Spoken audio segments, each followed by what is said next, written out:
Halo, selamat sore teman-teman semua. Ya, Assalamualaikum warahmatullahi wabarakatuh. Sore ini kita ketemu lagi dalam acara Teknoklas. Ya, jadi Teknoklas ini event rutin ya, event rutin dari Gama Tekno. Nanti kita akan membahas tentang dunia teknologi, nanti tentang programmer. Eh, nah, ini di bulan ini sendiri nanti kita akan ada satu lagi. Jika di minggu ini kita bahas tentang design thinking, nah di minggu depan kita akan bahas tentang sistem analis. Nah, ini jadi sore ini kita sudah kedatangan narasumber yang cukup oke sekali. Namanya Mas Randy Karisma, sering disebut dengan Mas Randy. Mungkin kita sapa dulu Mas Randy. Selamat sore Mas Randy. Halo, selamat sore. Ya, di mana ini Mas? Di kantor, di rumah atau lagi golf ini? Di Di lapangan hatimu. golf. Oke. Di kantor, Ya. di kantor. Oke, di kantor. Oh, sama berarti ini. Oh iya, aku kok nggak lihat kamu ya? Oh, nggak lihat. Ya, coba cari deh. Mungkin Mas Randy udah kita sapa nih. Kita sapa teman-teman juga nih. Selamat sore teman-teman. Ini teman-teman ada dari mana saja ya? Mungkin bisa ditulis di kolom chat asal teman-teman ada dari mana aja.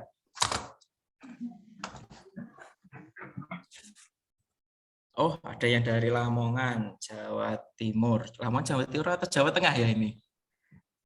Jawa Timur ya. Kemudian ada Tangerang juga sudah hadir. Oh, ada dari Malang, dari Bekasi. Oh, ini ada yang dari India juga ini. Siapa ini namanya ini? Desta. Oh, dari India jauh banget ini. Kemudian ada dari Lampung, Jogja juga ada, sama ini Mas Sultan. Mas Sultan dari Jogja sama ini Mas. Ada dari Seragen juga. Oh ya, teman-teman ini tahu info Teknoklas ini dari mana sih? Mungkin bisa kasih tahu nih. Ada yang dari Instagram mungkin? Atau dari temennya yang share? Oh, dari Facebook. Ada dari Instagram juga. Oke, oke. Oke. Oh, banyak yang dari Instagram ternyata. Oke. Ya, mungkin akan saya jelasin sedikit. Jadi untuk event ini nanti kita akan ada materi dari Mas Randy, kemudian setelah materi akan disusul dengan sesi tanya jawab. Nah, jika nanti teman-teman punya pertanyaan langsung ditulis di kolom chat saja, jangan lupa sebutin nama, terus asalnya dari mana, kemudian pertanyaannya seperti apa, kayak gitu ya. Kita juga udah sediain nih, ada door prize menarik, ada saldo GoPay, kemudian nanti kita juga ada merchandise. Untuk dapetinnya gampang sekali nih, teman-teman bisa share acara ini di story Instagram, kemudian jangan lupa tag Gama Tekno juga. Kemudian nanti buat teman-teman yang aktif bertanya, pertanyaan yang paling oke, kita juga kasih door prize. Ya, mungkin langsung aja nih ke Mas Randy. Sudah siap, Mas? Oke, boleh. Kira-kira mau apa aja nih yang akan dibawakan, Mas? Ya, jadi hari ini tuh kita lebih membahas tentang design thinking ya. Design thinking ini Oh kan ya, proses oke, oke. dalam UX design. Siap. Ya, mungkin biar teman-teman langsung dapat ilmunya, saya persilahkan Mas Randy buat share ilmunya ke teman-teman ini. Oke, thank you Mas Didik. Siap, sama-sama, Mas. Baik, selamat sore teman-teman semua. Apa kabar hari ini? Gimana di daerah kalian? Hujan atau panas? Kebetulan di Jogja udah beberapa hari ini seharian hujan ya, Mas Didik ya. Yes, dari pagi ini hujan terus, tapi enak nih. Enaknya buat Namanya, tidur. ya. Oke, saya izin share screen ya.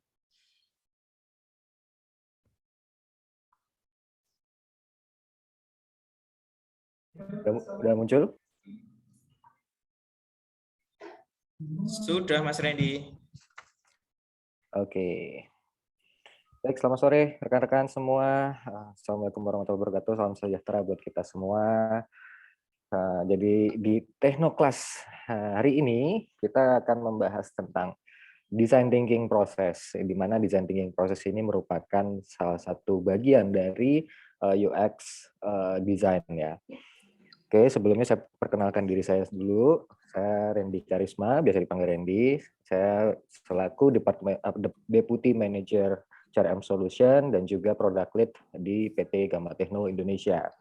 Di UI UX sendiri kurang lebih saya sudah lebih dari 8 tahunan ya menyelami bidang UI UX dan terus masih belajar. Jadi di sini teman-teman kita ya sama-sama belajar ya di acara Teknoklas ini. Oke, yang pertama sebelum kita masuk ke design thinking, kita coba mengupas sedikit tentang UX fundamental ya atau basic dalam UX design. Jadi UX design itu tuh apa sih? UX design itu merupakan proses meningkatkan kepuasan pengguna aplikasi, pengunjung website, ataupun juga bisa pengguna barang atau apapun itu selain software ya. Dengan cara mengoptimalisasikan kegunaan dan kesenangan yang diberikan dalam interaksi antar pengguna dan produk. Jadi UX design ini tidak hanya berlaku untuk aplikasi saja atau software ya, tapi juga bisa digunakan dalam hal lainnya. Contohnya, misalkan kita ingin mendesain sebuah produk, misalkan mouse ya. Mouse itu kan kita harus memikirkan nih bagaimana pengguna ini supaya mereka menggunakan mouse ini ergonomi gitu loh. Jadi nggak hanya di aplikasi, UX pun juga bisa diterapkan di hal lainnya. Nah, pentingnya UX design. Di sini saya ada sedikit study case terkait sebuah aplikasi ojek online ya. Nah, jika kita merancang sebuah aplikasi tanpa menggunakan sebuah UX design atau user experience design, ataupun riset ya tentang experience user, maka bisa jadi barang yang kita nanti develop atau yang kita ciptakan nanti itu bisa jadi tidak dibutuhkan oleh pasar. Makanya kenapa kita harus melakukan riset lebih mendetail lagi, lebih dalam lagi tentang user experience-nya. Nah, di sini contohnya ya, di sini ada aplikasi ojek online A dan aplikasi ojek online B, di mana di sini contohnya itu yang A ini dia memiliki aplikasi yang ringan dan cepat untuk dibuka, sedangkan yang B ini berat dan lambat untuk dibuka. Kemudian yang kedua di aplikasi ojek online A ini menu navigasinya simple, mudah dipahami, dan yang B ini menu navigasinya rumit dan tidak teratur. Yang ketiga, di aplikasi ojek online A ini desainnya konsisten, sedangkan yang di B ini desainnya berubah-ubah. Di yang A ini, yang terakhir di layar hanya berisi informasi yang penting-penting saja, sedangkan yang di B ini layarnya penuh dengan informasi dan gambar yang tidak perlu. Nah, tentu dengan dua perbandingan ini, ojek online A yang memiliki UX bagus dan ojek online B yang memiliki UX yang jelek, kita bisa melihat ya di mana di sini ojek online A ini sangat istilahnya sangat melihat experience user yang istilahnya nantinya akan disajikan kepada pengguna gitu loh. Nah, tadi kita lihat ya yang B itu yang buruk itu tentu akan berefek pada aplikasi yang nantinya yang di-launch atau produk yang nantinya sudah dilempar ke pasar. Yang pertama itu dia pasti akan ditinggal oleh penggunanya. Pengguna itu akan meninggalkan produk kita karena karena dia tidak mendapatkan apa yang mereka inginkan dengan mudah gitu. Yang kedua, tentu saja merusak reputasi dari aplikasi atau produk yang kita launching ke pasar. Jika ada satu orang saja pengguna yang istilahnya dia tidak nyaman dengan aplikasi yang kita buat atau produk yang kita buat, tentu dia akan berbicara ke orang lain gitu dari mulut ke mulut. Begitupun sebaliknya apabila misalkan aplikasi kita bagus atau produk kita bagus, tentu mereka akan merekomendasikan produk kita itu ke orang lain sehingga pengguna kita juga akan semakin banyak. Nah, kemudian efek UX yang buruk yang ketiga itu inefficiency cost. Jadi berdasarkan riset yang dilakukan oleh Fresh Consulting, memperbaiki UX yang buruk setelah produk tersebut dirilis itu berpotensi lebih mahal 100 kali lipat daripada memiliki user experience yang bagus sejak awal. Dan ini memang benar adanya, jadi nggak hanya di UX aja ya, mungkin di development atau di proses ketika kita mendevelop sebuah produk dan istilahnya kita merombak yang sudah selesai dikerjakan itu effortnya sangat besar.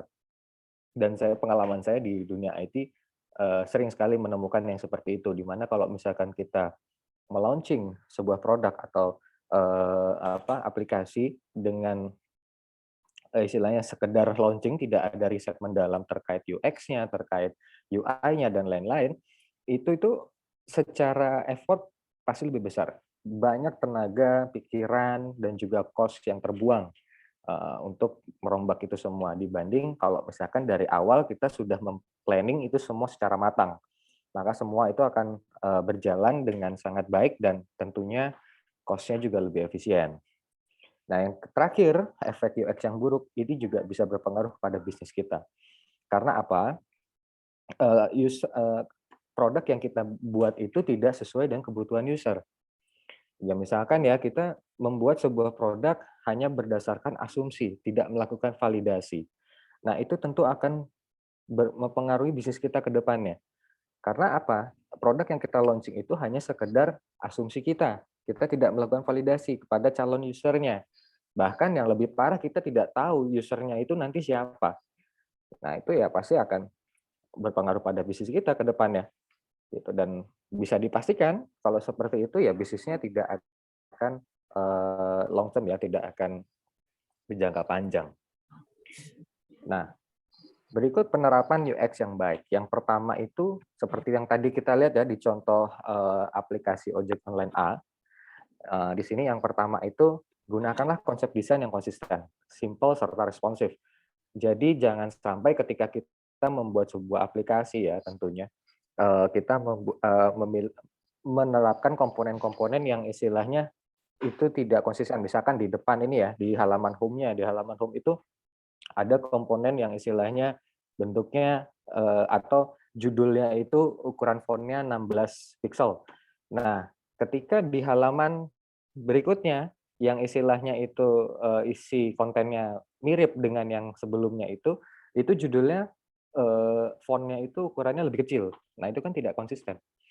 Nah, kemudian atau di halaman home temanya warnanya hijau. Begitu pindah ke halaman B, warnanya berubah jadi oranye.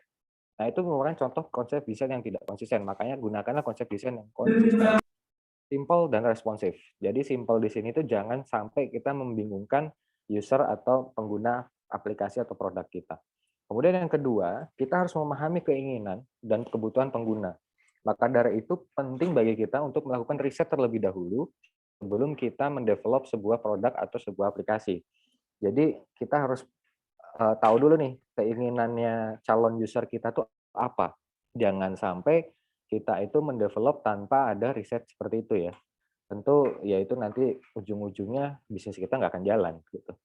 Kemudian yang ketiga, kita harus menonjolkan hal-hal penting yang ingin disampaikan pada pengguna. Jangan sampai kita mendevelop sebuah produk atau aplikasi itu banyak fitur-fitur yang itu tidak berguna bagi penggunanya atau usernya. Ya tentu itu selain effort yang sudah kita keluarkan itu banyak, namun tidak terpakai ya mubazir kan istilahnya gitu. Kemudian yang keempat, kita harus memberikan pengalaman yang istilahnya sangat baik bagi pengguna gitu loh dan berkesan. Jadi misalkan saya membuat produk, ketika saya launching, pengguna saya tuh, ini keren ya aplikasinya gampang banget dipakai untuk melakukan pembayaran, mudah, apa segala macam. Tentu itu nanti dia kan akan merekomendasikan pada orang lain gitu loh. Itu ya kesan dia aplikasi itu atau produk itu meninggalkan kesan yang baik gitu bagi si pengguna tersebut. Jadi sekali lagi yang namanya user experience itu sangat penting. Jadi user experience-nya adalah salah satu aspek yang untuk memastikan pengunjung nyaman menggunakan produk yang kita launching atau yang kita lempar ke pasar ya. Dengan user experience yang baik, maka pengguna itu akan kembali lagi menggunakan produk kita dan dengan senang hati merekomendasikan kepada orang lain. Oke, selanjutnya kita masuk ke design thinking. Nah, design thinking ini merupakan proses awal ya dalam UX design. Jadi design thinking ini merupakan proses untuk memahami pengguna, jadi menantang asumsi dan mendefinisikan kembali masalah dalam upaya mengidentifikasi strategi dan solusi alternatif yang mungkin tidak langsung terlihat pada asumsi-asumsi kita di awal. Dan pada saat yang sama, design thinking menyediakan pendekatan berbasis solusi untuk menyelesaikan masalah. Jadi design thinking ini tuh merupakan tahapan yang sangat penting dalam UX design ya. Jadi sebelum kita mendevelop sebuah produk, sebelum masuk ke development, itu harus melalui tahapan yang panjang. Agar ya itu tadi, ketika produk ini dilempar ke pasar, produk itu udah benar-benar mature atau udah matang ya, dan sesuai dengan kebutuhan pengguna kita nantinya. Jadi tahapan design thinking ini ada 5. Yang pertama itu ada empathize, ada define, ada ideate, ada prototype, dan test. Nah, yang pertama empathize. Tahap ini adalah gimana caranya kita untuk mendapatkan pemahaman empatik tentang masalah yang akan kita selesaikan. Jadi empati itu sangat penting untuk dalam proses desain ya, yang berpusat pada manusia seperti design thinking. Dan empati memungkinkan pembuat desainer untuk mengesampingkan asumsi mereka sendiri. Jadi contohnya seperti ini ya, ada seorang arsitek ingin mendesain sebuah rumah. Nah, dia punya klien, sebelum dia mendesain rumahnya, tentu dia akan melakukan sesi wawancara, atau istilahnya ngobrol lah sama pemilik rumah. Bapak pengennya rumahnya seperti apa? Oh, saya pengennya rumah saya itu modern, Mas, katanya. Saya pengen modern, tapi ada ornamen-ornamennya yang istilahnya itu seperti apa namanya, ukiran kayu, apa segala macam gitu. Dan istilahnya nanti anak saya ada 3, terus nanti saya anak saya itu umurnya itu macam-macam, ada yang istilahnya masih bayi, ada yang sudah beranjak remaja, dan ada yang masih istilahnya masih SD gitu kan. Nah, itu harus benar-benar kita gali dari si user-nya ya, dari si kliennya tersebut, si arsitek ini. Sehingga ketika dia merancang sebuah rumah, mendesain sebuah rumah, itu dia sudah sesuai dengan apa yang dibutuhkan sama si kliennya tersebut. Jangan sampai dia membangun rumah tanpa ada validasi dari si kliennya tersebut gitu loh. Tiba-tiba dia ngebangun rumah, "Oh Bapak butuhnya rumah 2 tingkat ya Pak, warnanya putih." "Oke, saya bangun," gitu. Nanti betul pas sudah jadi, "Loh kok rumahnya gini Mas?" gitu. "Saya kan mintanya nggak kayak gini." Nah itu tentu kan secara cost juga nanti merombak itu semua kan cost-nya besar sekali gitu loh. Sama seperti aplikasi ataupun produk digital ya. Produk digital pun sama seperti itu. Ketika kita tiba-tiba membuat sesuatu tanpa melakukan validasi mendalam ke calon user-nya, ya itu tentu akan membuat cost-nya itu bengkak. Nah yang kedua, itu define. Jadi setelah informasi yang kita dapatkan dari pengguna ini kita kumpulkan, di sini kita akan menganalisa dan istilahnya menganalisa dan menentukan masalah inti dari keinginan si pengguna. Jadi kita harus berusaha mengidentifikasi masalahnya secara detail. Tahap define ini akan membantu para desainer dalam sebuah tim ya tentunya untuk mengumpulkan ide-ide untuk membangun fitur, fungsi, dan elemen lain yang akan istilahnya di-develop gitu. Jadi dari hasil wawancara tadi ya misalkan si arsitek itu, saya udah dapat nih dari si kliennya pengennya seperti ini. Tentu dia akan diskusikan dengan timnya kan. Saya mendapatkan informasi dari klien saya tuh butuhnya seperti ini, rumahnya seperti ini segala macam. Nah, itu semua dikumpulkan. Dan kita coba analisa kebutuhan si kliennya tersebut. Sama seperti produk digital, ketika saya kan kebetulan di kantor ini juga di divisinya divisi TEP ya, di mana di situ lebih ke produk digital. Sebelum kita mendevelop sebuah produk digital, kita lakukan dulu analisa terkait masukan-masukan dari si calon pengguna. Nah, kebetulan saya di sini sedang ngelit produk yang berhubungan dengan golf, di mana di sini saya kebetulan kan saya juga golfer juga, jadi saya tanya langsung nih ke teman-teman saya yang golfer gitu loh, atau komunitas golf yang ada gitu. Kebutuhan kalian tuh seperti apa sih? Ribetnya kalian tuh dalam menghandle sebuah turnamen tuh seperti apa gitu. Nah itu mereka ceritakan tuh, wah ini ternyata kalau misalkan bikin turnamen tuh ribet Mas katanya. Saya tuh harus mendatanya secara manual, menulis pesertanya itu di WA. Terus kemudian nanti kalau ada yang bayar konfirmasinya ke WA segala macam. Terus kalau mau booking lapangan pun juga, saya harus kontak si, apa namanya, si pengelola lapangannya. Yang kadang pengelola lapangan itu tidak bisa dikontak di luar jam kerja gitu, sehingga mereka, kadang ada yang istilahnya merespon, tapi responnya tuh beberapa jam kemudian gitu. Nah, dari situ kita coba analisa nih, apa istilahnya, oh tadi yang satu, turnamen pengelolaan turnamen yang ribet, terus yang kedua booking course yang istilahnya, sangat apa ya, konvensional istilahnya, tidak tidak cepat dan mudah gitu. Kemudian yang ketiga dan keempat yang seterusnya gitu. Nah, itu dianalisa tuh satu-satu. Kemudian ideate. Nah, tahap ketiga dalam proses design thinking ini adalah ideate ya, di mana desainer ini sudah siap untuk menghasilkan sebuah ide.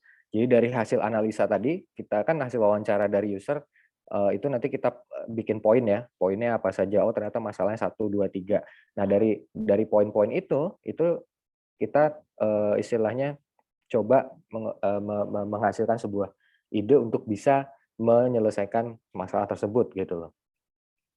Jadi, setelah kita menganalisa, mensintesis pengamatan, nah itu berakhir pada istilahnya, ya ini, ide-ide yang dihasilkan dari, diskusi kita bersama tim gitu loh. Nah di sini kita harus bisa memberikan solusi bagi untuk masalah-masalah yang dihadapi oleh calon pengguna atau, istilahnya klien kita ya. Seperti itu. Nah, dari ideat ini kita masuk ke prototype, di mana prototype ini kita sudah membuat sebuah, produk simpel dari apa yang kita, lakukan, istilahnya apa namanya, penelitian kita lakukan gitu loh. Nah, di sini prototipe-nya itu bisa berbentuk, apa, low fidelity atau bahkan ke medium fidelity ya, jangan sampai ke high dulu sih sebenarnya kalau di sini, karena kita ini masih memvalidasi. Jadi kita buat prototipenya itu simpel, bahkan dulu saya pernah membuat prototipenya ini dalam potongan kertas. Jadi saya ngegambar di kertas, kira-kira ini dari halaman home nanti kemana, terus nanti, misalkan mau booking lapangan, dari sini nanti kemana, itu di kertas biasa kemudian digeser-geser gitu, atau dibuat state of screen-nya ya secara manual gitu. Nah, tapi kalau misalkan, teman-teman di sini lebih enak digital, ya bisa saja gitu loh. Teman-teman bisa menggunakan Figma, XD, atau yang lainnya untuk membuat, tampilan ya low fidelity aja sih, nggak perlu tampilan udah ada warnanya apa segala macam, nggak perlu. Jadi memvalidasi bahwa ini tuh sesuai dengan kebutuhannya mereka gitu loh.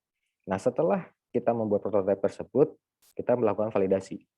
Kita lempar ke klien atau ke calon pengguna kita. "Ini kemarin masalah Bapak kan ini ya, Pak, ya. Kira-kira dengan flow yang saya rancang ini, sudah cukup membantu belum? Tadi ya kita cukup sodorkan low fidelity-nya. Nanti dia akan nyoba apa segala macam, "Oh ini mungkin udah cukup membantu Mas," atau misalnya, "Oh ini kayaknya belum," gitu loh. Kalau misalkan belum, kita balik lagi ke tahapan yang ketiga gitu ya, ideate prototype. Kemudian ya istilahnya kita validasi lagi. Nah itu akan dilakukan berulang kali sampai kita istilahnya benar-benar bisa memberikan solusi yang tepat bagi permasalahan yang dihadapi oleh para pengguna ini gitu. Jadi jangan sampai kita apa istilahnya terjebak oleh asumsi kita sendiri. Jadi kita hanya berawal dari asumsi kita, wah ini golfer ini ternyata kesulitan ya begini-begini. Setelah di-develop ternyata nggak semua golfer tuh kesulitan gitu loh. Hanya golfer-golfer yang tertentu aja yang mungkin sulit melakukan booking lapangan, yang lainnya aman-aman aja. Nah, itu kan berarti nggak valid. Tapi ketika kita melakukan validasi terhadap asumsi kita itu, ya tentu kita akan mendapatkan jawaban yang pasti gitu loh. Hasil risetnya akan pasti dan sehingga kita membuat produk atau membuat aplikasi itu, tepat sasaran dan bisnisnya pun juga akan berkembang ke depan, seperti itu. Oke, kira-kira itu saja materi design thinking dari saya. Mungkin saya bisa kembalikan ke MC. Baik, terima kasih sekali Mas Randy sudah membagikan beberapa ilmunya. Banyak yang saya catat sih di sini. Mungkin dari proses design thinking sendiri merupakan proses untuk memahami pengguna, memantau gimana asumsi yang ada dari mungkin dari klien atau dari calon pengguna itu sendiri, kemudian mendefinisikan kembali masalah-masalah yang ada untuk menemukan strategi ataupun solusi yang kemudian dituangkan dalam sebuah desain, Betul. kemudian yang diproduksi. Ada beberapa tahap di dalam design thinking ini. Yang pertama empathize, kemudian yang kedua itu define. Proses ini define ini mungkin desainer mulai mengumpulkan informasi dari proses yang pemahaman empatik tadi. Kemudian setelah itu mulai membuat ide, menuangkan idenya dalam prototipe, kemudian harus dilakukan validasi ya Mas, agar nanti desain yang dibuat itu sesuai dengan apa yang dicari di masyarakat atau yang penggunanya. Ya mungkin dari teman-teman apakah ada yang ingin menanyakan langsung kepada Mas Randy, bisa langsung ini tulis di kolom chat. Ini udah ada beberapa yang masuk, mungkin saya langsung bacakan ya Mas Randy. Boleh. Dari Kak Yulia, gimana cara mencari riset validasi dan analisis sementara waktu terbatas, misal bos minta proses UI UX cepat dan saya harus bingung jika target. Nah, ini Mas, dan dia bingung kalau target usernya itu B2B, gimana dia harus melakukan validasi dengan cepat. Ya, ini sering terjadi nih. Itu termasuk di gambar Techno sendiri. Jadi sebelum saya di produk, dulu saya di project nih. Jadi kita sebagai UI UX designer memang kadang tidak bisa idealis gitu loh. Karena ya itu kita balik lagi melihat kebutuhannya ya, kebutuhannya seperti apa. Nah, proses design thinking yang seperti yang tadi saya jelaskan itu mungkin bisa diterapkan 100% itu di produk. Karena apa? Kalau produk itu kan kita istilahnya tidak dikejar oleh klien ya. Ini kayak tadi nih, bosnya minta proses UI UX-nya cepat gitu loh. Nah, itu nggak bisa tuh kita pakai design thinking yang tadi ada 5 tahapan itu. Biasanya langsung saya cut di ini, apa istilahnya, saya lock di kliennya. Jadi misalkan kalau misalkan project itu kan kita harus mendengarkan dulu kebutuhan klien ya. Klien itu inginnya seperti ini, seperti ini, seperti ini gitu. Nah, itu harus di-lock dulu tuh. Di-lock-nya itu maksudnya misalkan kita udah tahu nih kebutuhan klien seperti apa, kita langsung bikin prototipenya. Nggak perlu melakukan ini riset nanti penggunanya si karyawannya gimana ya, nggak perlu. Karena apa? Timeline-nya mepet. Jadi kita langsung bikin ke prototype, kita sodorkan state of screen ke kliennya gitu loh. Jadi kliennya itu ketika melihat prototipe kita, misalkan udah setuju, oke kita lock gitu loh. Jadi nggak ada lagi istilahnya perubahan di tengah jalan. Karena apa? Kalau perubahan di tengah jalan itu ribet banget dan timeline pasti akan mundur gitu loh. Itu harus di lock. Nah makanya kalau tahapan design thinking yang saya jelaskan tadi itu mungkin tidak bisa 100% diterapkan dalam project gitu. Hanya bisa diterapkan dalam pengembangan produk gitu. Dan produknya nggak hanya produk digital aja gitu. Non digital pun bisa. Bahkan bikin mobil juga ada UX-nya gitu, user experience, supaya orang itu nyaman menggunakan mobilnya dan istilahnya sesuai dengan kebutuhan si usernya. Gitu. Oke, jadi itu tadi jawaban dari Mas Randy. Kemudian ini masih banyak lagi Mas. Ternyata udah banyak yang menanyakan. Ternyata banyak yang antusias nih teman-teman. Boleh. Oke, ini ada lagi pertanyaan dari Sultoni. Saya seorang back end, gimana cara saya agar tidak sering bertengkar dengan front end atau UI UX? Ini curhat ini Mas Sultoni, ini curhat ini. Mungkin Mas Randy juga pernah mengalami seperti itu, Mas? Enggak sih. Kuncinya saya tuh sering-sering ajak traktir aja, ajak makan di luar gitu, ajak ngopi. Enggak gini. Jadi memang dunia kita itu berbeda ya, tapi tujuannya sama. Jadi dunia seorang desainer itu kan dia lebih cenderung menggunakan otak kanan, sedangkan developer itu menggunakan otak kiri gitu loh. Dimana kalau otak kiri kan lebih ke ini ya, logik apa segala macam gitu. Nah, walaupun kita istilahnya di dunia yang berbeda, tapi istilahnya kita harus samakan dulu nih tujuannya gitu. Jangan sampai misalkan ya itu tadi ya, ketika kita mendengarkan kalau urusannya B2B nih, istilahnya klien itu pengennya seperti ini, seperti ini, seperti ini gitu. Nah, itu harus kita sepakati dulu di tim internal gitu loh. Jangan sampai di tim internal kita belum sepakat, kita udah jalan gitu loh. Karena kalau misalkan di tim internal aja belum sepakat, terus kita jalan, ya itu nanti akhirnya gontok-gontokan. Si desainer udah ngedesain B, si developernya dia menyiapkannya A gitu loh. Ya nggak nyambung dong kayak gitu. Nah, di produk pun juga sama gitu loh. Itu harus selaras. Makanya kalau dalam produk itu selama saya ngelit sebuah produk, ketika ada requirement atau istilahnya ada kebutuhan di pengguna, itu masuknya ke sistem analis dulu. Sistem analis ini akan menganalisa semua, mulai dari kebutuhannya secara detail itu seperti apa, terus nanti flow-nya seperti apa, baru dari situ disepakati nih. Biasanya menyepakati itu sistem analis sama lead-nya dulu. Ya saya selaku product manager-nya saya menyepakati itu. Oke, ini bisa seperti ini. Baru kita lempar ke UI UX-nya. Nah, si UI UX designer ini dia akan membuat sebuah prototipe berdasarkan dari analisa si sistem analis ini. Nah, nanti dari situ baru dilempar ke si development. Jadi development dan istilahnya UI UX designer itu akan satu jalur, akan sejalan gitu loh. Nggak istilahnya nggak yang desainernya A ini B gitu. Karena apa?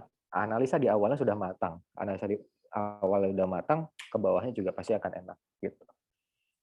Yang penting itu sih, analisanya tepat gitu loh.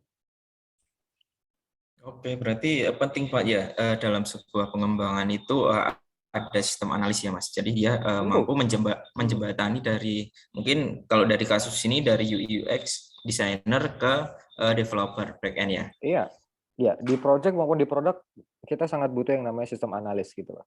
Karena dia kan Oke. menganalisanya nggak hanya dari sisi desain aja, tapi dari sisi teknisnya juga gitu loh. Oke, terima kasih Mas Randy. Kemudian masih ada lagi nih Mas dari Nurul Karisma untuk mengembangkan UX sama ini. Karismanya sama ini. Untuk mengembangkan UX lebih baik menggunakan design thinking atau user centered design. Lebih cocok yang masih Mas. Ya kalau untuk mengembangkan UX itu kita lihat dulu ya kebutuhannya untuk apa gitu loh. Kalau misalkan kebutuhannya untuk B2B ya, kayak tadi yang pertanyaannya siapa tuh yang di awal itu? Yuli ya. Dari Yuli ya. Kalau B2B yang istilahnya itu project ya, tanda kutip project, ya itu kita nggak bisa pakai design thinking gitu loh. Yaitu lebih harus bisa kita pangkas supaya waktunya juga lebih cepat gitu. Tapi kalau misalkan kita mendevelop sebuah produk, itu bisa kita menggunakan design thinking. Balik lagi kita membuat rancangan ini itu untuk kepentingan apa gitu loh. Jadi jangan sampai kita terlalu idealis. Wah, semua harus pakai design thinking. No, gitu. Karena di dunia nyata ini tidak sesuai dengan apa yang kita pikirkan. Gitu.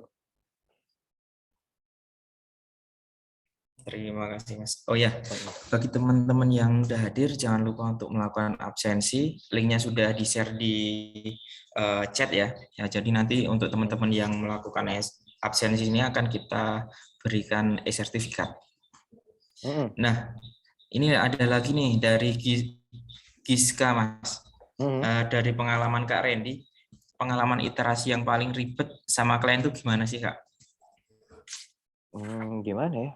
Mana, Alhamdulillah nggak pernah sih. Enggak. Jadi gini, saya sering menemukan keribetan ini ketika saya dulu megang project. Karena apa? Saya kan melakukan riset kecil ya. Kalau untuk project saya nggak bisa risetnya terlalu detail gitu. Nah, itu sering terjadi di tengah jalan itu si klien itu berubah. Misalkan dia awalnya waktu briefing sama saya itu A. Saya butuhnya A, B, C. Nah, terus saya buat ini kan, buat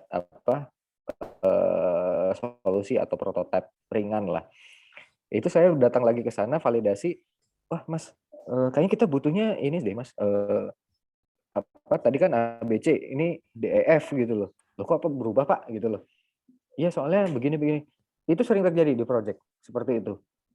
Makanya dan apa ya, mungkin teman-teman yang sering terlibat di project sering mengalami juga seperti itu. Makanya kenapa ketika kita RG, kita harus benar-benar detail, istilahnya kita mendengarkan keinginan mereka seperti apa, kemudian kita coba memberikan solusinya, itu kita lock. Nah, kalau nggak kita lock, istilahnya nggak ada hitam di atas putih terkait solusi yang sudah kita sodorkan, wah itu ribet banget. Di tengah jalan pasti berubah-berubah. Itu dulu sering saya temui itu di project. Tapi alhamdulillah kok di produk sih enggak. Karena kalau produk itu kan ya istilahnya berdasarkan keinginan kita ya. Timeline-nya mau panjang atau mau pendek ya gimana kita gitu loh. Enggak beda sama kalau istilahnya di 2B atau urusannya dengan klien gitu. Klien kan sangat terbatas sekali. Itu sih. Itu pengalaman saya gitu sih. Oke, Kak Randy, terima kasih sudah share pemahamannya. Ini masih ada lagi nih Mas, dari Rosma Yunar ya. Kayak Halo Mas Randy. kayaknya saya kenal ya. Wah, panjang banget nih tanya nih.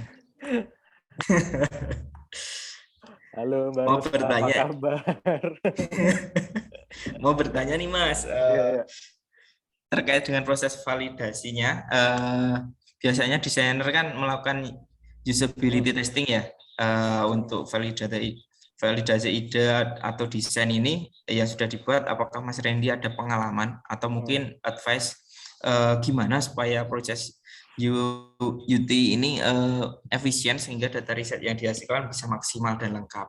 Oke. Atau Mas Randy punya metode riset lain selain UT?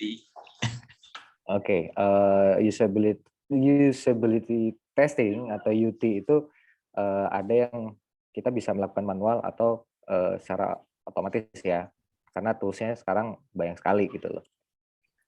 Jadi teman-teman bisa menggunakan software apabila memang tidak mau ribet gitu loh. Nah, UT tools itu ada banyak.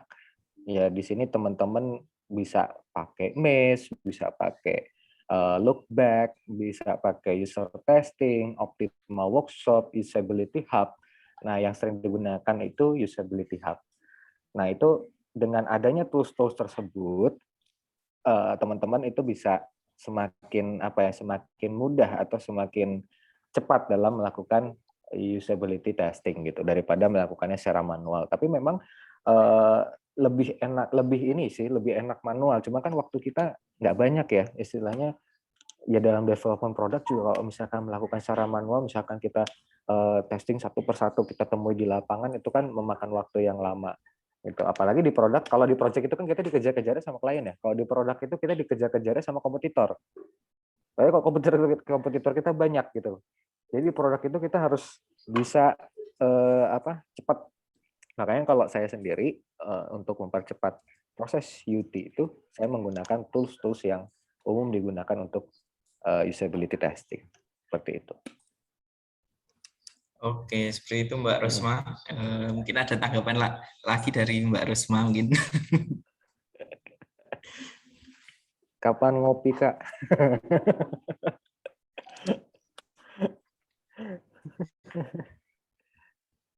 Ya, ada banyak toolsnya. Kalau aku seringnya pakai Usability Hub. Ya sama sih, sama Mesh sama. Oke, itu tadi beberapa pertanyaan dari teman-teman. Mungkin jika ada teman-teman yang mau tanya secara langsung, open kamera boleh juga nih. Mungkin bisa raise hand.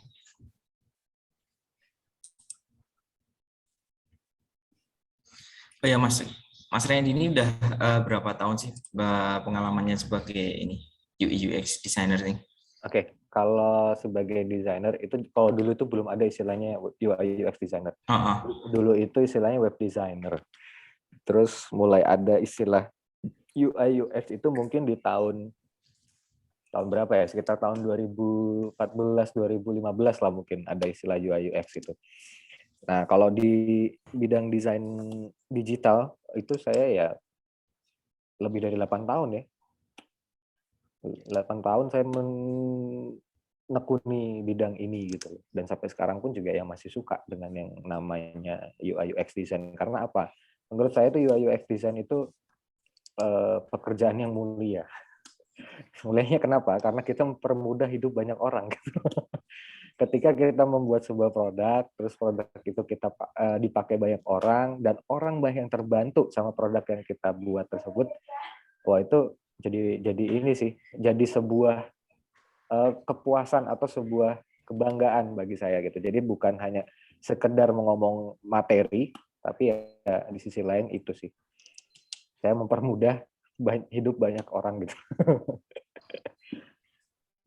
Oh, ternyata udah senior banget ini Mas Randy ini udah puluhan tahun ini, kayaknya udah puluhan tahun ya. Kalau puluhan sih belum lah. Ya udah 8 tahun ke atas lah. Nah, ini ada lagi nih Mas, dari Juni. Proses UX apa yang tidak boleh dilewatkan ketika kita memulai suatu project? Apakah dari design thinking itu juga ada yang boleh dilewatkan atau memang itu harus serangkaian? Iya, tentu ya. Jadi kita lihat lagi ya, lihat kebutuhannya kita. Jadi misalkan kita urusannya dengan produk ya, tentu harusnya semua itu digunakan ya. Tahapan-tahapan tadi mulai dari empathize, ideate, terus prototype dan lain-lain itu. Nah, tapi kalau misalkan kita B2B atau istilah berhubungan dengan klien di mana timeline kita sangat mepet, tentu kita hanya cukup prototype, validate, udah. Validate itu dilakukan sebelum kita kick off atau sebelum kita melakukan development terhadap si aplikasi itu, gitu loh. Itu harus sudah benar-benar divalidasi. Jangan sampai kita develop tapi validasi belum dilakukan. Wah, itu kacau nanti tengah jalan seperti itu. Gitu. Jadi boleh dilewat boleh, tergantung kebutuhan, gitu ya. Tergantung kebutuhan. Berarti ada satu proses yang dilewat itu nggak masalah ya? Nggak masalah. Yang penting kita tahu dulu inti masalahnya seperti apa, kita kasih solusi, kita validasi, udah. Oke. Itu tadi Mbak atau Mas Juni ya ini jawaban dari Mas Randy. Oh, ini ada lagi nih Mas. Mungkin buat teman-teman yang mau belajar UI UX juga, apakah ada resource atau web untuk belajar UI UX Mas? Yang sering mungkin paling gampang lah untuk kita akses. Banyak banget. Teman-teman kalau di sini suka baca, mungkin bisa di Medium ya, Medium. Terus kalau misalkan teman-teman mau ikut workshop, mungkin teman-teman bisa ikut di Dunia Dalam Desain. Di situ isinya mentor-mentornya itu dari startup keren semua. Itu, dan foundernya salah satunya Mas Tri Nugraha. Mas Tri Nugraha ini sesepuh atau suhunya Gojek nih, produk desain di Gojek gitu loh. Banyak banget, dan komunitasnya UI UX juga udah semakin banyak di sini gitu, di Indonesia khususnya ya. Beda sama zaman saya dulu, untuk cari-cari yang seperti itu tuh masih jarang. Karena dulu apa? Dulu itu orang itu, programmer itu gajinya paling gede. Selalu beranggapan seperti itu. Tapi sekarang enggak. UI UX nggak kalah gedenya juga gitu loh. Karena perannya sama-sama penting gitu loh. Nah itu. Makanya di sini teman-teman kalau mau belajar tentang UI UX itu dimanapun ada kok, apa istilahnya, tinggal googling itu, teman-teman cari yang pas metodenya dengan teman-teman itu seperti apa, ya tinggal ikuti saja gitu. Oke, jadi teman-teman jika mau belajar mungkin di luar sana udah kayak pelatihan itu juga banyak sekali ya Mas? Banyak, bahkan beberapa kampus itu udah ada ininya loh, udah ada mata kuliahnya loh. Contohnya di UGM ya, di UGM itu udah ada mata kuliah UI UX loh, gitu. Untuk yang ini ya, informatika ya tentunya. Itu udah ada, dan di Telkom juga udah ada, Telkom University juga udah ada. Oh ya. Oke, ini ada satu lagi dari Johannes Patrick nih Mas. Kenapa UI UX saling berkaitan dan tidak dapat dipisahkan? Ya, UI UX itu kan sebenarnya dua hal yang berbeda, tapi dia tidak bisa dipisahkan memang. Jadi UI itu kan dia lebih berbicara user interface ya, di mana dia itu memvisualisasikan hasil riset dari si UX ini gitu loh. Jadi ya memang tidak bisa dipisahkan mereka berdua itu. Nah, yang sering jadi pertanyaan adalah saya nggak bisa ngoding, saya nggak bisa desain, bisa nggak sih jadi UI UX designer? Oh bisa, karena yang namanya desain produk dengan desain grafis itu berbeda loh. Desain produk itu siapapun bisa jadi desain produk, asal dia tahu kaidah basic-basicnya dalam sebuah desain produk gitu. Nah, menjadi UX bisa. Bahkan menurut saya yang paling cocok menjadi seorang UX designer itu seorang psikolog karena dia tahu karakter orang secara detail. Jadi UX design itu UX designer itu nggak harus dari orang IT, nggak harus dari orang komunikasi, dari manapun bisa, asalkan dia punya passion untuk memahami manusia gitu. Karena pengguna kita kan manusia bukan robot. Gitu. Oke, itu tadi dari Mas Randy untuk pertanyaan dari Mas Yohanes. Oh, ini ada dari Kak Syami. Saya mau nanya, kenapa ya nggak bisa desain pakai high fidelity terus saja? Ya, iya sebenarnya itu bisa aja kalau teman-teman mau melakukannya, tapi kalau saya sendiri sih enggak. Karena apa? Dalam tahap validasi jangan sampai kita memvalidasi high fidelity karena apa? Itu kan membuat high fidelity itu effortnya kan sangat tinggi ya. Nah, pas divalidasi nggak sesuai, kita rombak lagi. Tentu kan waktu, tenaga pikiran kita banyak yang terbuang percuma. Makanya kita validasi mulai dari low fidelity dulu. Dari low fidelity kita bikin flow-nya tuh, state of screen-nya. Cara sederhana lah ya. Nah, setelah itu fix baru ke high fidelity. Jadi jangan sampai kita memvalidasi langsung ke high fidelity-nya gitu. Bahkan kalau project nih, nah kalau project ini saya langsung ke high fidelity tapi nggak semua menu. Jadi saya hanya nyodorin 3, biasanya 3 atau 5 lah maksimal. Nah itu kira-kira udah fix belum nih seperti ini gitu, kebutuhannya gini-gini. Oke, kalau itu udah fix, baru kita lanjutkan gitu. Jadi jangan sampai teman-teman itu memvalidasi semua menu atau semua fitur secara lengkap menggunakan high fidelity. Tentu itu akan mubazir. Waktu teman-teman akan banyak terbuang di situ. Gitu. Oke, seperti itu dari Kak Randy. Mungkin dari teman-teman masih ada yang mau bertanya? Ya, mungkin ini jika udah mungkin kita ucapkan terima kasih pada Mas Randy yang Siap, sore ini sudah sama-sama. sharing info tentang design thinking. Banyak sekali yang dapat kita ambil, insight yang menarik. Kemudian mungkin itu aja sih Mas. Kita ucapkan terima kasih udah Siap. meluangkan waktunya. Udah sore-sore mau berbagi info. Siap. Sama-sama Ya. Mas Sidik. Oh ya, ini aku juga mau ngingetin sama teman-teman. Jika teman-teman di sini kan juga banyak yang mahasiswa, mungkin kalau teman-teman mau magang di Gama Tekno, kami sangat terbuka. Nanti untuk infonya akan kami share di grup WA. Kemudian teman-teman juga bisa pantau terus sosial media kita di Instagram maupun di LinkedIn. Biasanya kita share info lowongan pekerjaan di Gama Tekno juga kita share di kedua media sosial tersebut. Mungkin itu saja pertemuan kita sore ini. Jika nanti teman-teman ada pertanyaan lagi, bisa disampaikan melalui grup WA. Di sana kan kita juga rame-rame di grup itu, bisa saling sharing. Nanti Mas Randy juga akan saya invite biar nanti bisa diskusi bareng. Ya, mungkin Siap. itu saja dari saya. Terima kasih udah join di sore kali ini dan nantikan event-event Teknoklas selanjutnya. Assalamualaikum warahmatullahi wabarakatuh. Sampai Waalaikumsalam. jumpa teman-teman. Terima kasih Mas Didik, teman-teman semua.